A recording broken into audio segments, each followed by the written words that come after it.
lepas pergi kantin tadi. Sebab kita tak rehat ni. Bila ambil, lepas tu lapor pada Kita, okey, belakang lagi. Kita belakang lagi sikit. Tangan tak nak kena dekat bahu kawan. Jadi, datang sini buat apa ni? Beri tepukan pada kawan yang beri jawapan ni. Apa yang perlu kita buat? Okey, siapa nak boleh jawab? Okey, sini. Apa yang akan perlu kita lakukan kalau sekolah kita terbakar? Dia dengar apa taliban ni? Dia terbang. Pergerakan yang paling pantas dengan cara apa? Ya, okay. So, what is an earthquake? Well, we have already covered the details in our previous video. So our request to you is earthquake warnings will give only limited time to prepare. And often it will hit even. Bunyi siren amaran bencana. Okey, kita dengar sekarang.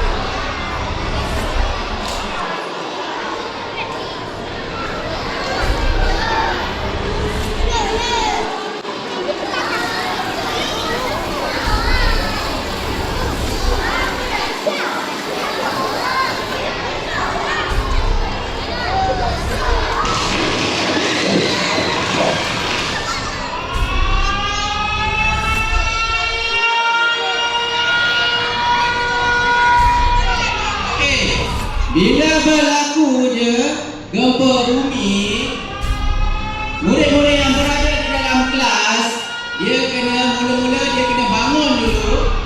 Okey, semua bangun. Okey, kemudian dia kena cepat-cepat tunduk.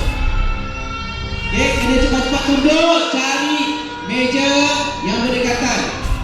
Dan dia akan berlindung di bawah meja. Okey, faham?